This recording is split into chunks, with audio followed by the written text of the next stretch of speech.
Hello, everyone. It's Nikki Batgirl D'Angelo here, along with Benjamin Lesnick, who has too many titles to go over today. Here for another Sure. Bensday. Hi, Ben. How are you? Hey, I'm not too bad. How are you doing? Good. We totally didn't talk about your brand new title last week, but we saw you talking about it with Lisa. Um, Yeah. why is that different? I mean, that's what you've been doing. It's not really different. It's just Chris formalized it, so now other people will have to listen to me. So it's not just you going up with a ship you drew on a napkin to go over with whoever the art directors are and stuff now. Yeah, normally it's back in the day. You just showed it to Chris, and he said, "Oh, that's a great idea," and it was done. Now there's all sorts of other people involved. Yeah, all sorts of other people and all sorts of other locations like Manchester and Frankfurt and Austin and oh my, Yeah, it's a lot. So I had a great week and I think we saw kind of sort of the same movie. So did you go see the new Marvel movie, Ant-Man? I did. I did, And what did you think? and it was good, but not great. It was fun, but it wasn't as kind of satisfying as like Guardians. Okay, you had to go in with the expectation that I did. I thought it was absolutely going to stink. I thought Ah, it was going to be as bad as the DC Green Lantern was, because Paul Rudd and who was that one? I keep forgetting his name. Ryan Reynolds. I'll just say right now, I'll admit this to the community in the spirit of both development. I have a huge man crush on Paul Rudd. Paul Rudd. Yeah, Okay. Wait. So does looks like so does. Okay. Well, I saw it. I went in with the expectation that it was absolutely going to stink. I took my twins to go see it, and we all left there going, "That was good. It wasn't great. It's not Winter Soldier great. It's not Iron Man 3 great, or it's definitely nowhere near Guardians great." yeah. But I got stuck in the opposite position. I've got a brother. He's a Hollywood reporter, and he's obsessed with the Marvel movies, and he just spins these elaborate theories about why each one is going to be the best thing in the universe and so important. And so I went in. oh, so you went in expecting it to be better than it was. Yeah, Oh, so he ruined it for you. I think so. Because I think if you went into it thinking, all right, it's not going to be. I mean, it was good. I don't think it was even as good as Daredevil was, but Daredevil was 10 episodes. I mean, that was awesome. That was really cool. Yeah, that was good. But I'm very happy that they kept the old Ant-Man story in there and it was a passing of the torch and not a new origin story. So that was Yeah. good. And how they tied in Falcon and stuff. That's good. And for those of you that didn't watch the very end of it, there's a really cool reveal. Make sure you stay all the way to the end to see the last reveal because you'll see where Ant-Man is going to be needed. We should just do a pop culture podcast and review movies each week. That would be great. We could do that. I like that. I think people are going to be upset that we're talking about that, not about the things that actually happened in the last week, and specifically like the 1.1.5 PTU release and some of these wonderful questions by all my most loyal supporters. So we're going to try to get to these. My All right. my my original my thought today is I want to talk to you a little bit about the Merlin because that's what I've flown All right. and get your idea about it because you may have been one of the people to come up with what its role was. I think Merlin is purely Chris's. I named it, Yeah. but it was Chris's idea to have this parasite fighter in the constellation. You kind of the whole pun with the Mustang, the P-51 at some point was powered by a Merlin engine.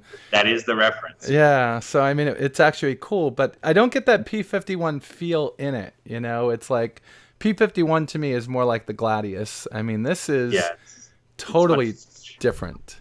sort of like a little sport plane or something. Yeah, but how close to the M50 was this supposed to be? Or was it not even in the same league, even though they look kind of like they should be? I think that the M50 got a little bit smaller from how we originally imagined it, and the Merlin got a little bit bigger, so they're in approximate orbits now. Yeah. Uh, so I think we imagined the Merlin being a little bit smaller, and it got beefed up a bit, but that's never a problem as long as it still fits in the constellation. So can we have a version of the Merlin that's outside of the Constellation world and just make it a true racer? Because it's screaming to be a racer. Yeah, I think it's going to be great in the New Horizons racing It stuff. stinks. It stinks now because of Yeah, Boost. Yeah. but it will be. That will change. Yeah. All things will change. Yeah, you'll be able to pick it up standalone starting when we actually put out 1.1.5 to live. Hopefully tomorrow. Okay, well, Maybe. Yeah. We're push. It's Thursday as we're recording this. We're pushing in the third build of the PTU to test tonight, and we'll make a call tomorrow for a All live. right. So if you make this thing and it's an amazing racer and it's $20, how many M50 customers are going to be upset and screaming Derek Smart stuff at you? I think the M50 will always be the better racer, just Good. because you know you got to go back kind of to the original roles. Even if we have a build with one chip is faster than the other, you go back to the original roles. The M50 is the dedicated. Right. It's an F1 racer. It's always going to be top of the line.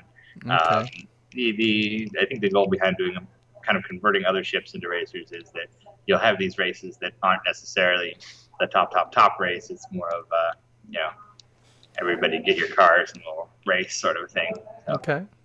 Well, um, I think that's wonderful. So it's kind of like going to your local racetrack and seeing people that are racing like a Dodge Cutlass, I guess, against a Ford Fusion. I mean, whatever it might yeah, be. I Okay. mean, we want that, super high ultimate Murray Cup race circuit, and then we want stuff for everybody too. So I meant Dodge Dart. Sorry, guys. All right, that's cool. I like that. And I was trying to think way back when I was a kid. I don't know what they'd race these days. It seems like it's always Hondas and Toyotas and stuff. So I'm very happy with the Merlin. I think that there are some things with the flight model that you guys are working out on your side, but so far, I give a thumbs up to this patch, and it's amazing. And the fidelity, there seems to be a fidelity change and frame rate fix in the game. That is that yeah, from the guys from Frankfurt? I'm not sure. I think it's just general engineering because it's been 3 months since last patch. There's been a lot of engineering we were able to put into this one.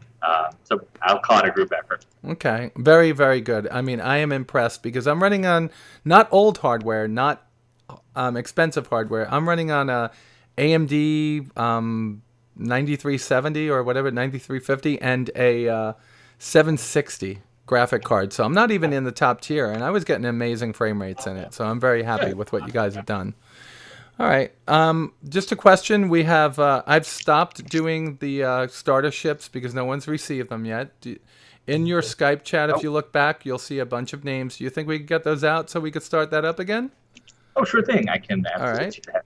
All right. I know that you've been busy, and I know that you've been doing a lot of meetings. So when Ben and I have tried to talk over the last couple of weeks, he's must have been in about 30 meetings. So he's not just sitting there waiting for my emails each day.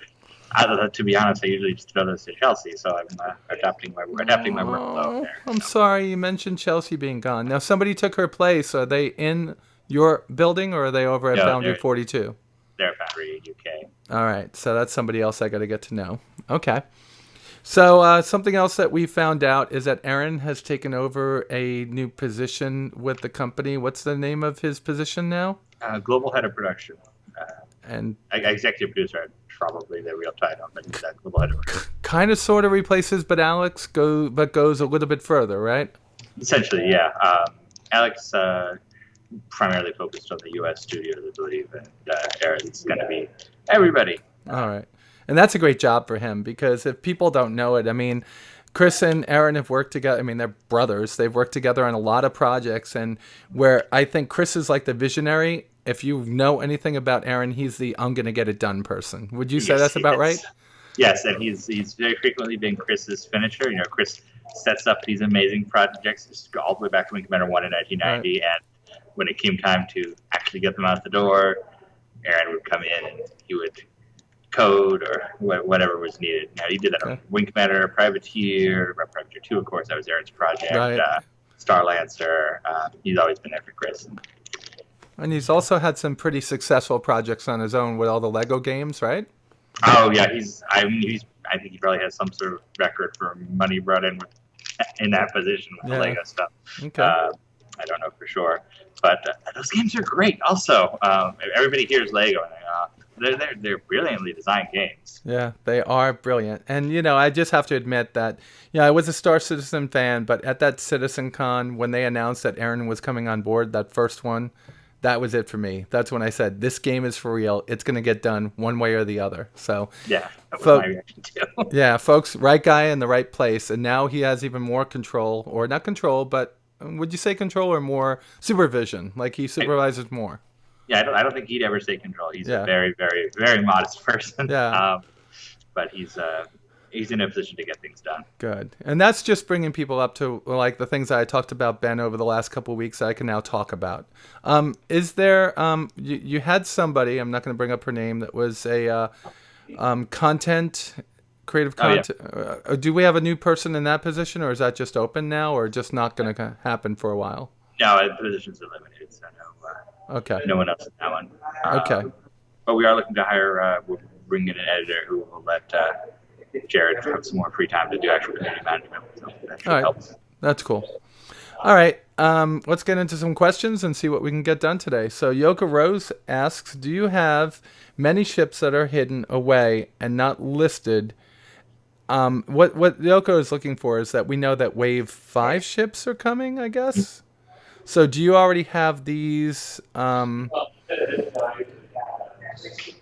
you already have these in mind? And there's two parts to this question. Yoko has the second part. This first part, I don't know who it came from.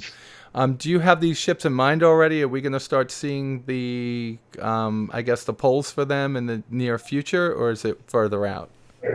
You probably won't see polls until at least after we finish the Crucible. Okay. But we do have some ships in mind. In fact, Gurmak was down here this morning Okay. trying to get information out of me because he's just finishing up the Vanguard variants, and he wants a new ship to make his own. And Good.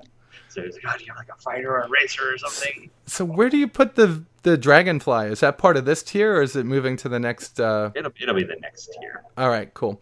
The second part of her question is, do you have ships that we'll never be able to buy and, for real money, and that we'll only see in the game and possibly be able to steal, capture?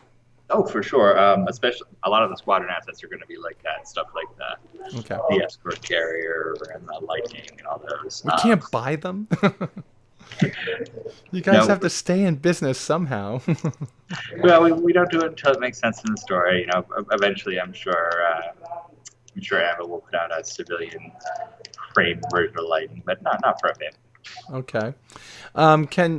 This is Yoko again. Can Ben please give us information on CitizenCon, as I'm begging here to know what is happening because I really want to go. Worry about putting it off because the Rugby World Cup is happening the same time, and there'll be no hotels.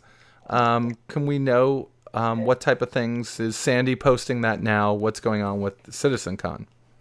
Oh, okay. So you're looking for what? Because the event's already scheduled. Tickets are all sold out already. Yeah. About that.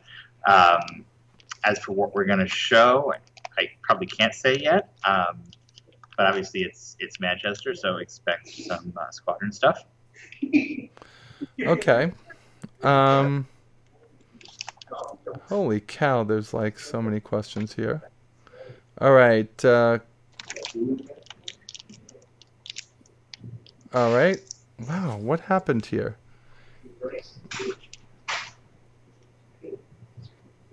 All right, I guess this is what he brought to me this week. So, so far I've been buying my wingman ships in pairs. So, this is from Ben Devini. So he has wingman, in other words, packages, right?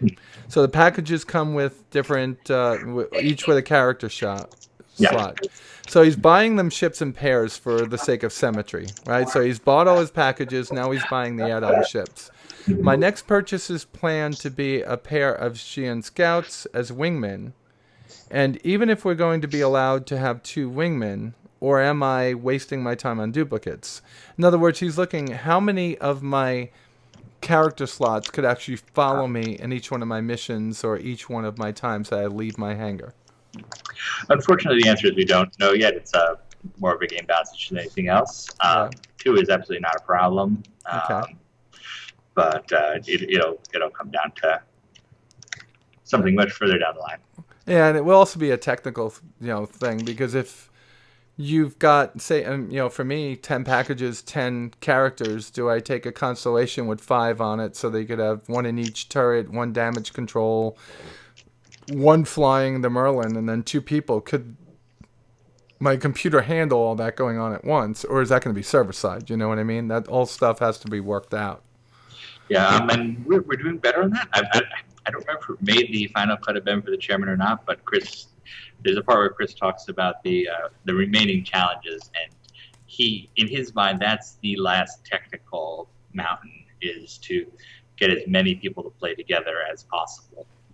So that's a big thing that the Germans are going to be, folks at Foundry 42 Germany are going to be doing over the next couple months.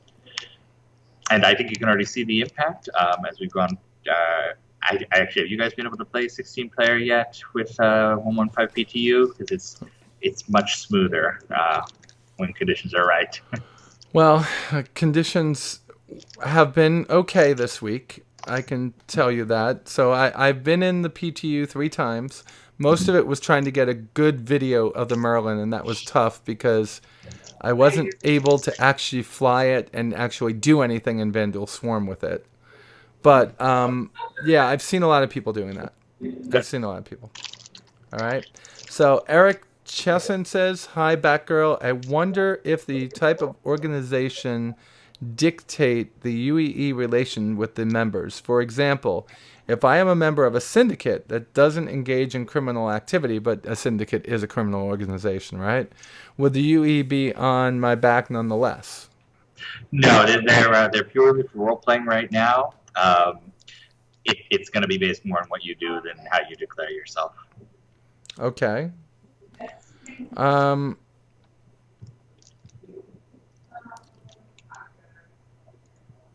My question from 2 days ago, I don't see that. Firelance asked a question. I guess this is a week that we have quite a few questions about the PTU, and that's it. Scythe currently is just for people that bought the ship early on. Do you foresee a large number of them being available on the black market in the game after it goes live? I would expect so. I think there'll be people who I think make bank by collecting sites and selling them to folks. Yeah, I think that's what they're talking about, going out and capturing them, right? Yeah. All right. Yeah. I'll also note that with 115 Live, Imperator subscribers will be able to play the site also. But in Arena Commander only and a limited time, right? Limited. Yeah, I think it's going to be, I think we said 1 day a month. I think it'll actually be 7 days a month because of how the AC works. And then it's all the time that we could fly it for all the time that we actually have banked too, right? Yeah, we'll go back and. All right, which is good, but we won't see it in our hangar like the people that bought it. No, it'll just be an AC. All right. With all the work that went into making the Scythe flyable, are you guys working on making other Vandal ships flyable, like the Glaive or the Bomber, so when somebody captures it, a human being could actually fly it? Yes. Okay, so we'll be able to capture a Glaive at some point, bring it somewhere, or what would you do? What would that process be? You have to kind of, as we're imagining it, you have to capture a ship by just building the thrusters, boarding it, killing the pilot, and with a small ship like that, you kind of have to break into it, so you can't really fly it home. You have to tow it home, something like a Redeemer or a Crucible, and then you'd bring it back to your hangar and you fix it up. But I could actually just tow it over to my Idris and take it back in that. Yeah. Because we're foreseeing that Operation Iron Hay Bale or whatever it is doesn't work. So that's pretty good. As far as Vandal ships go, now that we know all of the ships that are pretty much set for the UEE, are we going to start seeing more artwork of ships to flesh out the Vandal Navy, the Vandal ships? Yeah, for sure. All right, and that's something that we'll see over the next few months? I think so. A lot of it's going to come with Squadron, but you'll be seeing a lot of there. But Chris wants to keep those kind of a secret until the game goes live, doesn't he? We're going to reveal some of them over the next few months, and some will stay a secret. I think if you look at the ship schedule James put together, a bunch of them are on there that haven't been officially announced yet. Okay. And this is one for me that I wrote down. We'll end with this one. When I fly the Merlin, I had to go back and play Wing Commander 2, the first couple of missions again. I feel like it's a ferret. It is. It is a It lot like is the ferret, so freaking awesome if you think of it as a ferret. It's almost a complete copy of the ferret. which was my favorite ship in Wing Commander 2. Oh god, it was awesome. Yeah. Because you could just jump in and play. You didn't need to understand missiles or shield balancing or anything. You just Yeah. point and shot. And if you Really, got shot, you died, but you know. yeah. So was that like behind the theory of building this? Because you said you weren't part of that design process or thinking it up. Was No, it was Chris's idea. I don't think it was intentionally referencing the ferret. I think it just was a lucky accident that our tech designers ended up going in that direction. all right. Well, that's good. I'm sorry about the, the little pause there, folks. We picked up right after it. Essentially, Sandy's children came by to say hello, which was a pleasure. So that was pretty cool. But we had to stop and talk to them for a second. Um, Ben, anything else coming over the next week that might be a surprise? No, not that not that I can say. But Gamescom, of course, is 3 weeks 3 weeks. away. We're all what's that? I said 3 weeks. That's wonderful. Three I'm weeks. upset I'm not going this year. I know I'll go next year, but this year's tough. I know it's 9 working days until Gamescom because they send out an email every day. Yeah. But yeah, everybody's working very, very hard on a demo that if we can pull it off, it'll be pretty incredible. Demo including like the multiplayer ship they're going to use is going to be the not the Redeemer, the Retaliator, almost definitely, right? Yeah, Yeah, that's going to be gorgeous, guys. So make sure you tune in. Are you live streaming the event? we are. We'll be live streaming. All right, that's good. And that's what people have been asking me. So all that stuff will be on the website when it's time. Until then, we probably won't know anything, so it's going to be a wonderful, wonderful, stressful time of waiting. You had mentioned in passing that we might see a PTU version of the FPS module sometime around then. Is that now set back till next month? Version of the FPS. That we're still working on it. So follow the updates on Fridays. Okay. It is actually looking good. I saw it past smoke test today, so Well, that's hopefully awesome. sooner than later. But That's awesome. still So up it in the air. passed the smoke test, you said? Past the smoke test, I think it was the first time I saw that it was all green there. So a lot of animation work to do, but we'll get there. Oh, that's good. I know, and that's a big piece of what's in Squadron 42, so that's important. So we're Oh yeah, praying very for that. important. All right, Ben. Thanks. I appreciate you spending the time with me. I know it was a little long, and No worries. I hope to get you next week. But Gamescom week, I know we're not going to be able to get to you, so I'll have other content for you folks. And Ben, anything you want to say to anyone? No, just thanks for supporting Star Citizen. We're doing a great job here. You're going to be proud of us. All coming together. Okay. Thanks, Ben. And with that said, guys, you all be safe out there, and I'll talk to you soon. Bye.